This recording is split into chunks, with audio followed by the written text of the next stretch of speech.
Do you have any perspective on who's going to eventually win this kind of AI search war, whether it's Google or OpenAI, Microsoft? Yeah, I feel strongly about this. Who knows if I'll be right? But I do want to draw the difference. Like, there's Gen AI search, which is like consumer search, which is replacing what a lot of people think about as Google today. And then like OpenAI does a lot outside of just ChatGPT for consumers. There's companies that are integrating OpenAI into their product, and like I think those can be both be separate companies, but they're almost two different use cases. So when I think about Gen AI search for consumers, looking stuff up online, I think a lot of people think OpenAI and ChatGPT are going to be the winners there. I think Google ultimately wins. They are the number one browser in the world. They have disproportionate market share. They have the number one mobile operating system in the world with Android. A lot of people in the US think about Apple, but if globally, Android is the winner.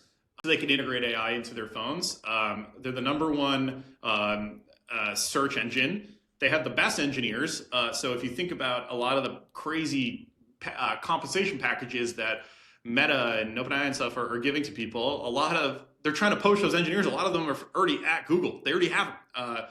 And I think in order for these chat or Gen AI search engines to be successful in the long run, they're going to have to implement ads.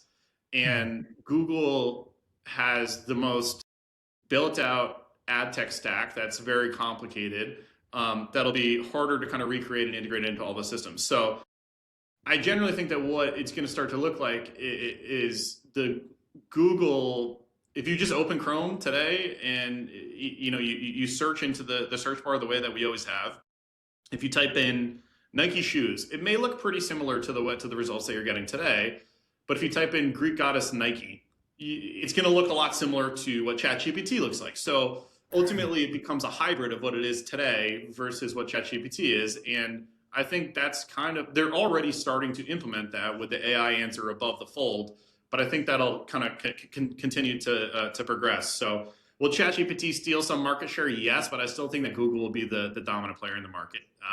Who knows if I'm right, but that's my strong argument for it.